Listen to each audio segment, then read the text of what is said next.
Students, so today's topic is measurement of macroeconomic activity. So basically, what we are going to understand today is a country's economic activity we are going to measure, and in order to understand this, you need to understand the circular flow of income which you learned yesterday.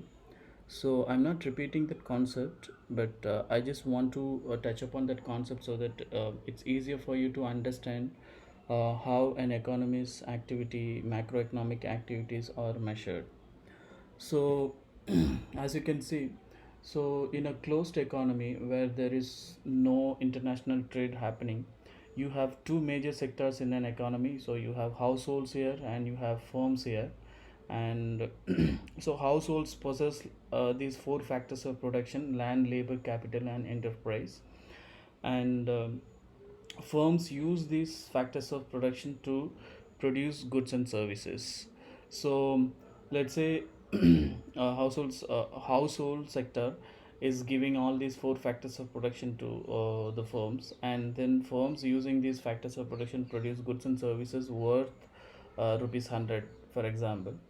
And for the for the factors of production that they have given to the firms, households in turn receive rent, wage, interest, and profit. So these are the factor payments for each of these four factors of production. For land, it is for land it is rent, for labor it is wage, for capital it is interest, and for enterprise it is profit. So for example, these are the different amounts that each factors of production is receiving as a factor payment. So totally, when you add all these things, it is rupees 100. So the total income received by the households is rupees 100, and the value of goods and services produced by the firms is rupees 100. So now that now that the households have this income of rupees 100, they are spending this 100 rupees on the goods and services produced by the firms. So the expenditure on goods and services by the households is rupees 100. So what you can understand is these values are all the same. So the total income from lending the four factors of production to firms is 100 rupees for the households, and the value of goods and services produced by the firms is 100 rupees, and households spending on goods and services produced by firms is 100 rupees. So um, so it is the same 100 rupees which is being circulated in an economy, in a closed economy where there is no international trade, where the country is not trading with any other country. So this is the simplest version. Using circular flow of income, macroeconomic activity of any country can be measured. And there are three methods to measure macroeconomic activity. The first one is expenditure approach. So here what we do is we add all spending in the country to buy final goods and services. So this is written in yellow color, and this is basically about this expenditure on goods and services that we discussed in the circular flow of income. So if you have understood this, so it is easy to understand this expenditure approach. So here what we are doing is basically we are adding up all the final spending to buy goods and services produced in an economy. And the second approach used to measure macroeconomic activity is the income approach. So here what we are basically doing is we are adding up all income earned by the four factors of production in an economy that produce all goods and services within a country over a time period. So this is written in purple color, and if you have understood this income, this part of the circular flow of income, rent, wage, interest, and profit, then it's easy to understand the income approach. And the next one is the output approach. So here basically what we are doing is we calculate the value of all final goods and services produced in a country over a time period. So we only consider the final goods and services produced in a country, not any intermediate goods, not any goods that go into the production of some other good. So I'll explain why we only consider the final goods and services. So what you have to understand is, we calculate the value of all final goods and services produced in a country over a time period.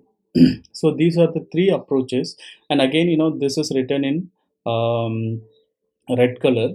And if you have understood this part of the circular flow of income, so it's easy for you to understand this output approach. So I have used these three different colors used in this circular flow of income for these three approaches, so that you can uh, link these three different approaches to this circular flow of income. So this is basically the income method, and this is basically the red color one is basically the output approach, and the yellow color is basically the expenditure approach. So these are the three different approaches or three different methods that we use to measure macroeconomic activity. So in any country, it is important for us to measure the macroeconomic activity, because we need to understand how the economy is doing and where it is progressing. For example, right now, if India's economy is kind of facing a severe recession due to coronavirus and all that, um, just by looking at just by using one of these methods, you will be able to understand how the economy is doing. And you can also use either three of these approaches or one of these approaches to compare countries macroeconomic position. Uh, uh, you can compare countries macroeconomic position with some other countries macroeconomic position. For example, you can compare India's GDP with some other countries GDP, and you can understand how India is doing when compared to some other country. For example, you can compare India's GDP with China's GDP, and you can understand how India is doing when compared to China. Okay, so now let's look at each of these methods or approaches in detail. So the expenditure approach measures the total amount of spending to buy final goods and services during a particular period. Usually, that's a financial year. So usually within a year. So the total spending in an economy is split into these four components. The first one is consumption spending by households. So, if you take spending by all the households in the economy, you get consumption spending. For example, if I'm buying a shirt, and if you're buying an iPhone, and if your parents are buying a car, so these are all consumption spending by households. So you and I belong to this category, households. The next one is investment spending by firms. Firms also spend on capital goods as part of their investment. For example, if you're running a factory and if you want to open up another factory, so you spend money on your investments. So you buy raw materials, you buy so many other things to construct this new factory. So your spending will be investment spending, or if any multinational company is opening its branch in India, so then that spending will be investment spending. And these spending are by the firms, not by the households. The difference is firms spend on investments and households spend on final goods and services. So that is basically the consumption, and this is basically the investment. So in short, this consumption spending is denoted by C, and investment spending is denoted by I. And the third component is government spending. Government also spends money on good on many things. So it provides merit goods, and it constructs airports, and then it spends money on public goods and so many other things. For example, if it is presently, if it is opening up many hospitals. I mean, right now the corona virus is going on, and then if the government is opening many hospitals, then that is government spending, and it is denoted by G.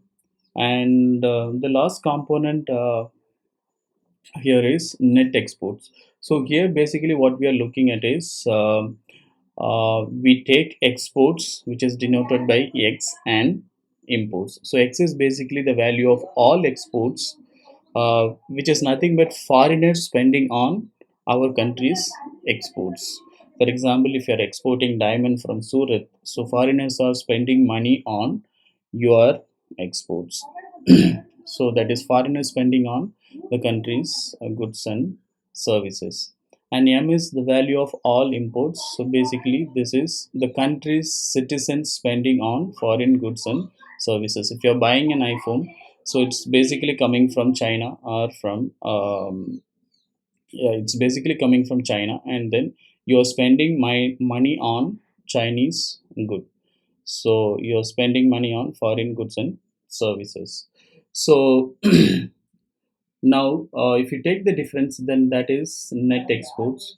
So if you add all these things, C, which is consumption spending, and I, which is investment spending, G, which is government spending, and net exports. If you add all these things, what you get is the country's GDP. Adding all this spending, you get this country's GDP. So you have C, I, G, X minus M, which is net exports. So we take the difference of export minus imports. So you get country's GDP. So by looking at country's GDP, you can understand how the economy is doing, whether it is doing well, whether it is GDP is growing or declining, and all these things. So right now, during this lockdown, so which of these components will be higher? So of course, consumption spending will be the lowest, and then the investment spending will be the lowest, and the government spending will be the highest. So during normal time, usually the consumption spending is the highest, but then presently in India or in most of the countries, the G, which is government spending, is the highest. So here you have the real life example. So this is taken from RBI website. So this is how country's gross domestic product or GDP is calculated. So you have private final consumption expenditure, which is C basically, and you have government final consumption expenditure, which is G, and gross fixed capital formation, changes in stocks valuables. So these things come under investment spending. And you also have exports of goods and services, which is X, and import of goods and services, which is M. So if you take the difference, that becomes net exports. And you have this for different years, and these values are measured in current prices. Current prices means the value of GDP in 2012-13 is measured in this year's price, and 2013-14 is measured in this year's price, likewise for the other years. Okay, so now how do you define GDP? So GDP is nothing but gross domestic product, which most of you are aware. So it's basically the market value of all final goods and services produced in a country over a time period, usually a year, usually a financial year.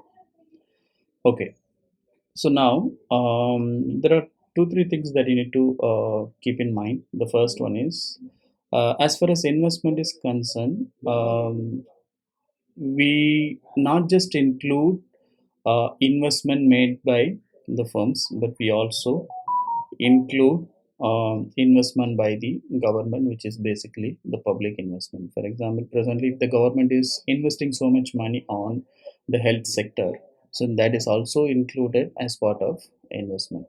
And the other thing is, the other thing that we have to keep in mind is that when we calculate GDP, we only include investment in physical capital, not on human capital. For example, if the government is opening a hospital, or if a firm is opening a factory, So these are all physical capital. So these things will be included, and so any investment on human capital will not be included. For example, if the government is giving scholarship to students who are doing well, which is basically the investment on human capital, so that will not be included in investment. Okay, so that's about the first method, that is expenditure approach. So the next one is the income approach. Okay, so here what we do here, we add up all factor payments such as rent, interest rate, wages, and profit, and what you get finally is the country's national income. In most of the cases, it is not same as country's GDP, because we add something to GDP and we deduct something from GDP to measure national income. So that will be explained. That will be explained a little later. So again, this is written in purple color, and this is same as this part in the circular flow of income. So rent, wage, interest, profit. So these are the factor payments for the factors of production that you are giving to firms to produce goods and services. So this part is basically the income approach. Okay. The next one is the output approach, and this is again related to this part in the circular flow of income. So if you have understood this, so you can easily relate. Um, so please bear with me because I have to go back and forth just to link what I'm explaining to the circular flow of income. Um, okay, so here you have output approach, and it measures value of all. It measures value of each good and service produced in the economy. And as I explained you before, to avoid double counting, intermediate goods are excluded, and only final goods and services are considered. Because if you start including intermediate goods, there will be double counting. For example, if you have already calculated the value of wheat, which is being used in the this wheat is converted into flour, and then that flour is converted into and that the flour is used in a bakery to make bread. So the value of the bread includes the value of all these things, wheat, flour, and all these things. So instead of calculating the value of wheat, value of flour, you can just take the value of final value of bread. So that includes the value of all these things. So to avoid double counting, we exclude any intermediate goods, and we only consider the final goods and services. um, so it calculates value of output by each sector in an economy. So in an economy you have different sectors. You have agriculture sector, you have IT sector, and you have banking sector, you have so many other sectors. So basically what we are doing is we take the value of output from each of these sectors and we add all this, and then we get the country's GDP according to output approach. For example, um, India's uh, India's GDP in agriculture, or basically India's output from agriculture sector, output from IT sector, and output from aviation sector. So if you take all these things and likewise the value of output from the other sectors, then what you get is the country's GDP according to output approach. Okay, so now you have to understand the difference between GDP and GNI or GNP. Okay, so you might be wondering what these terms of GNI and GNP. I'll explain. So GDP, as you all know, is gross domestic product, and then what you have to understand, what you have to pay attention here is this part of this this term. So here. In GDP, you have to pay attention to domestic, gross domestic product. It is so this indicates that um, here we basically look at the output produced within a country. So that's the reason we have this thing in the term domestic. For example, Hyundai. Hyundai is a Korean company, and it has its factories near Chennai and in other places. So and it manufactures cars, and then it is also exporting to other countries apart from selling the cars in India. So all the output produced by Hyundai in India is part of India's GDP because it is located within the boundary of India. So this domestic in this domestic in GDP means output produced within a country. Okay, so that part is understood, I guess. And the next one is gross national income, or GNI, or gross national product. Earlier it was known as gross national product. Now it is known as gross national income, or in short, GNI. So it's basically the income of countries' residents, regardless of where they reside in the world. So here, what you have to pay attention is this part of the term national. National means it does not matter where the country's residents are living in the world. They can be living in USA, they can be living in Middle Eastern countries, they can be living in Singapore, uh, but then all the income earned by these residents living in different parts of the world, we add to countries' GDP. Likewise, many foreign nationals are living in India, and they are sending their income or part of their income to their own countries. For example, in our school, we have some Philippines teachers in music department and all that. So they might be earning their salary here, but then either their entire salary or part of their salary is sent to their home country. So such income is deducted from country's GDP. So what you basically do, you take the income of residents, India's residents living in different parts of the world, and you add this income to country's GDP, and you deduct income earned by foreign nationals living in India. You deduct this income from GDP. So yeah, so in Hyundai's case, the profit made by Hyundai in India is repatriated to South Korea, and that will be deducted from India's GDP. And income sent by Indians living in Dubai or Middle Eastern countries or any other country will be added to India's GDP. So GNI basically is equal to GDP plus net factor income. Net factor income means we add such income, like Indians living in other parts of the world. So we add that income, and then we deduct income earned by foreign nationals living in India. So that's basically net factor income. So GDP plus net factor income is basically gross national income, GNI or GNP. Okay. Um, so what you also have to understand is the difference between nominal GDP and real GDP. Just to understand the difference, just consider the following example. So it's just an example. So this is India's GDP in 2018 and India's GDP in 2019.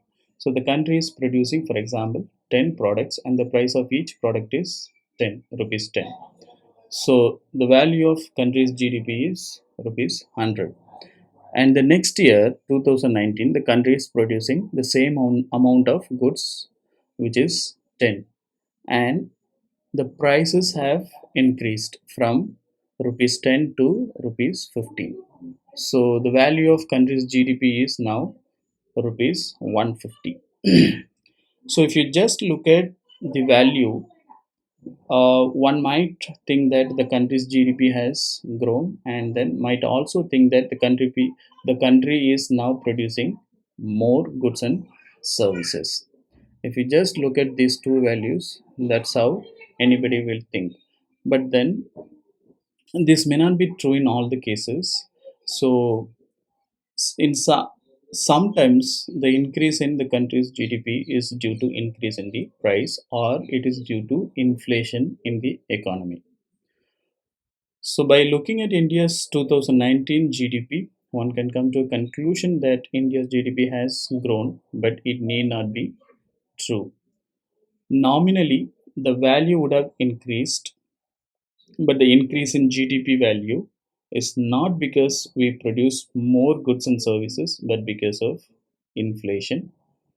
That's basically the rise in price level. So, this increase in the value of GDP is due to inflation, which is nothing but increase in the price level in the economy. Okay, so now to understand um, how actually the India's GDP has increased, what you have to do is you have to eliminate this price effect, which is the increase due to inflation.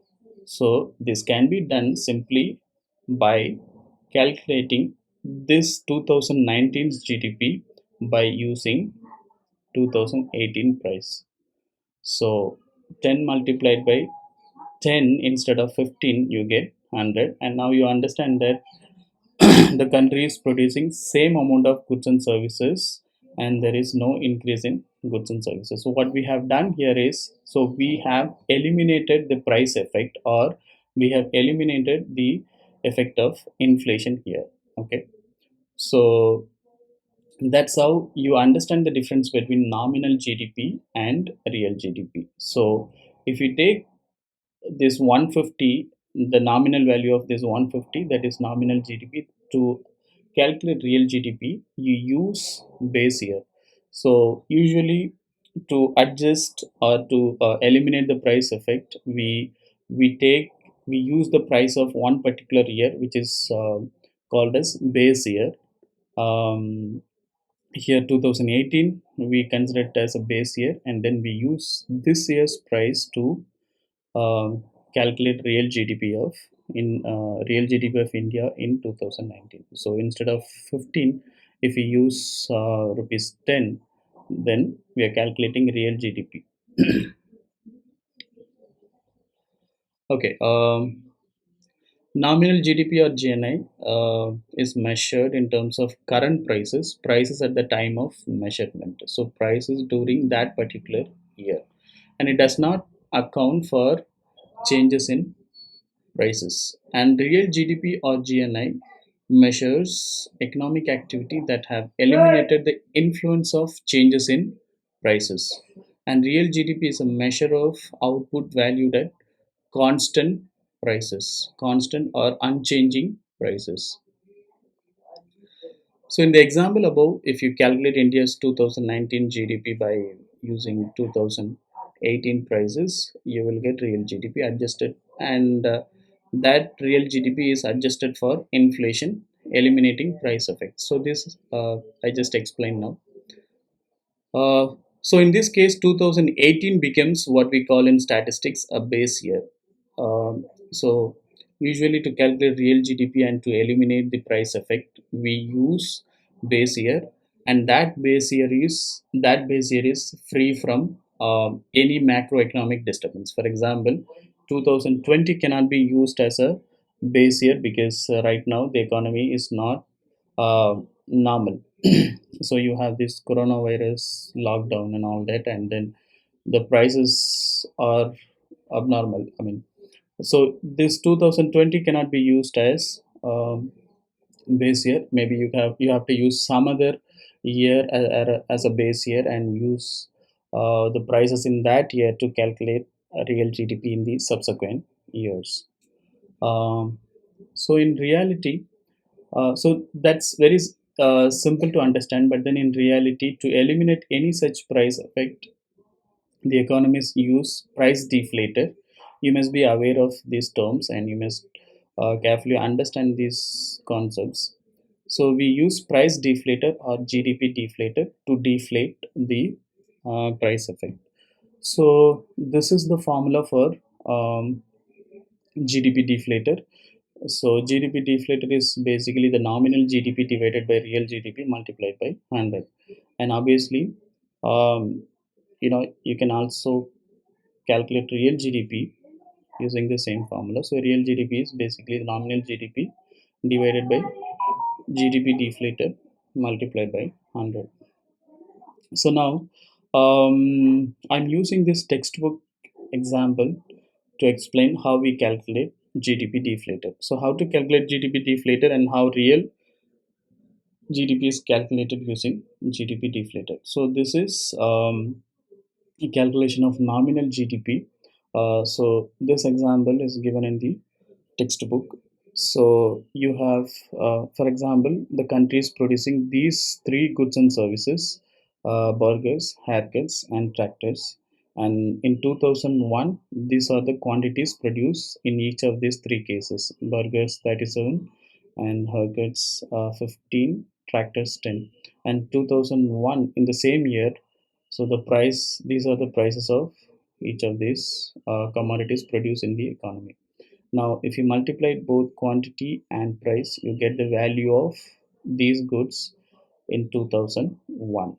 And now, if you add the values of each of these goods, what you get is this 881 is the value of GDP of this country in 2001. And in 2002, these are the quantities produced in each of these cases. Now, um three more burgers are produced from 37 to 40, and two more haircuts and one more tractors. And the prices also have increased. So instead of 3 pounds, now you have 4, and instead of 18, you have 20, and instead of 50, you have 60. So the prices also have increased, the quantities also have increased in 2002.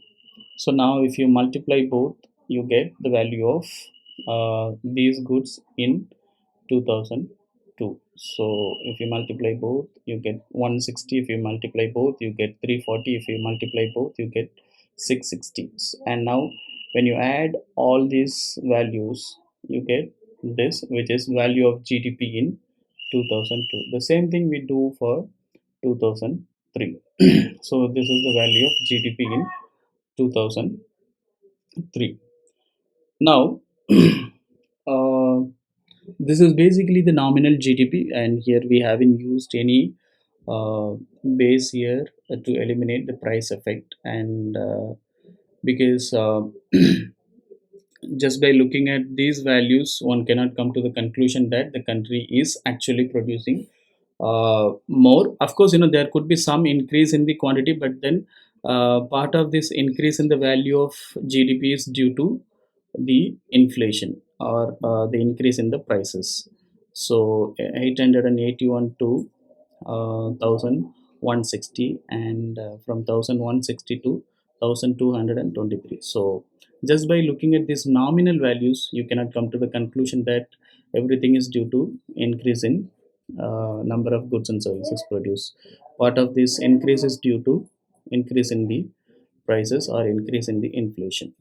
Now we have to calculate the real GDP, or we have to eliminate the effect of inflation or any increase in the price. So what we do here, we assume that 2001 is the base year. Okay, so the base year price remains the same, and in the subsequent years, what we do, um, these quantities are multiplied by the base year price. So in the nominal GDP, what we did, so the 40 is multiplied by this year's price, but here what we do, this 40 is multiplied by the base year price. So 40 multiplied by 3, and 17 multiplied by 18, and 11 multiplied by 50. So now if you multiply both, you get the value of GDP in 2002, and the same thing we do for 2003. So now you can see, so this is real GDP, And then now you can see you can see that we have eliminated the price effect. So in nominal GDP, the value of GDP in 2002 was 1160, and after we have used base year price, it is 976, and here it is 941 instead of 1223. So to calculate real GDP, 2001 is considered as a base year, and the prices of this year are used to calculate real GDP in the subsequent years 2002 and 3. I hope you have understood this. So if you have any doubt, you can post your queries in the classroom. Now we can use the GDP deflator formula to get values of deflator for each year. So we are using this formula. GDP deflator is equal to nominal GDP divided by real GDP multiplied by 100. So the respective years values are given below. And again, this is taken from the textbook. So GDP deflator in 2001 is basically the nominal GDP value, which is 881, and the real GDP value. The base year value is always 100 because the nominal GDP and real GDP value will be the same in the base year. So what you get is always 100 in base year. So this is basically an index method, which is a statistical tool used to calculate real GDP and to calculate inflation and all that. So so using the same formula, so we get GDP deflator in 2002. So the nominal GDP is 1160 divided by the real GDP after adjusting for inflation or after eliminating the price effect. So the real GDP is 976 multiplied by 100. So what you get is 118.8. So likewise for 2003. So GDP deflator in 2003. So 1223 is nominal GDP divided by real GDP 941. So what you get is 130. And this value means, and what you have to understand is that in the base year the value is always 100, and by looking at how much it has increased from base year, you can understand how much the prices have increased. For example, this is 118.8 when compared to the base year value, which is 100. So by looking at this, we can understand that this value means the prices have increased by 18.8% when compared to the base year price. So the prices in 2002 have increased by 18 percentage, and the prices in 2003 have increased by 30 percentage. So just by looking at this GDP deflated value, one can understand how much the prices have increased in an economy. Now, putting all the values together, we have this. So you have different years, and you have nominal GDP for each of these years, and then real GDP, where you have eliminated the price effect or you have adjusted the value for inflation. So you have real GDP values for each of these years, and you also have GDP deflator. Okay.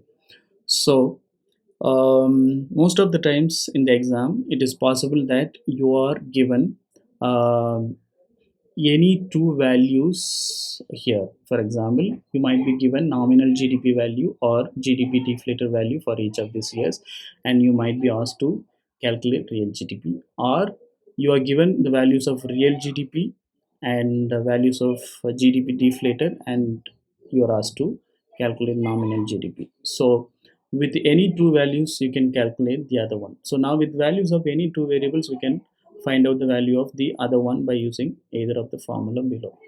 So either using this formula or this. Basically both are just the same. And GDP and GDP per capita, so you need to understand the difference.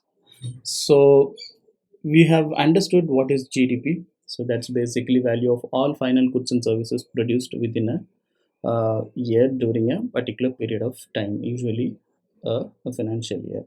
So um, if you have GDP, it's easy for you to calculate GDP per capita. Per capita means per person or per head. So GDP per capita is this is the formula for GDP per capita. is equal to GDP divided by total population. If you take GDP value and divide it by the country's total population, what you get is GDP per capita. This is nothing but GDP per head. For example, India's GDP is some values, let's say 3 lakh crores or something, and then divided by the total population 130 crore, then what you get is GDP per capita. So GDP per capita tells how the country's national income is shared among its citizens. Consider this example. So you have this is just an example. So you have two countries, Sri Lanka and Bangladesh. So these are the GDP values of these two countries, 500 billion and 500 billion. So the GDP value is same for both these countries, but then the population is different. So in Sri Lanka it is 30 crore and Bangladesh it is 60 crore. So which country will be better off? Now you can see. I mean, anybody can easily tell.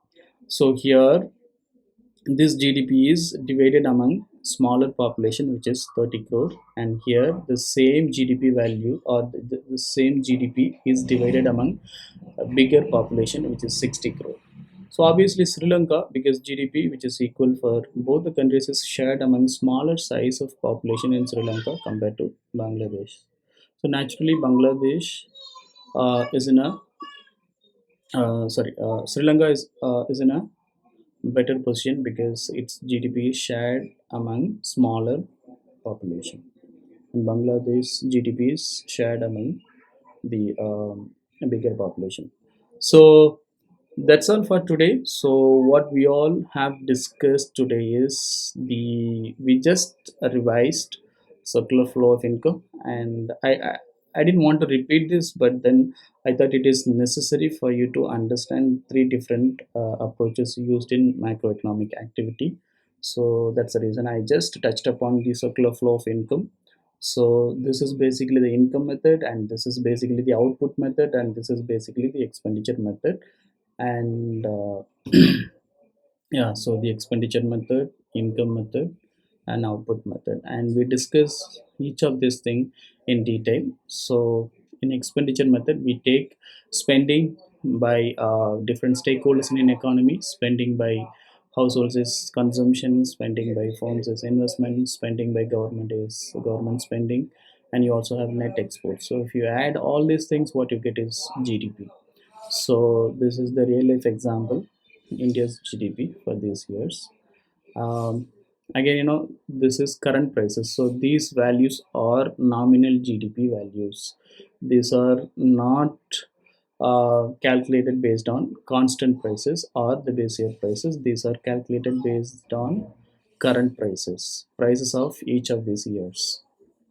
And yeah, so we looked at the income approach, we looked at the output approach, and we looked at the difference between GDP and GNI or GNP. So if you and what we understood is GNI or gross national income is nothing but GDP plus net factor income. Net factor income, what we do, we add residents, countries residents living in different parts of the world, and their income we add, and then we deduct the income earned by foreign nationals living in the country. So what we get is net factor income, and you also have nominal GDP and real GDP. So we looked at all these things, and yeah, so these are the formulas for GDP deflator, real GDP, and all that. And this is how. So here we have nominal GDP, and then here we measure real GDP, where we eliminate the price effect and all that. Yeah, and so this is GDP deflator value, and I told you that in the exam, it's not that always this is how the questions are asked, but then you also have to understand that the questions can come in any form, but then in some cases you are given any two values and you are asked to find out the other value. So you can do that by using these formulas. And finally, what we discussed is GDP and GDP per capita. GDP per capita is GDP divided by total population. So this will help you understand how the country's wealth is shared among its citizens. So yeah, so that's all for today. So I'll post some additional resources, and I'll also post some assignments which you have to complete and then post it on the Google Classroom. Okay. So that's all for today, and take care. Stay safe. Take care. Bye bye.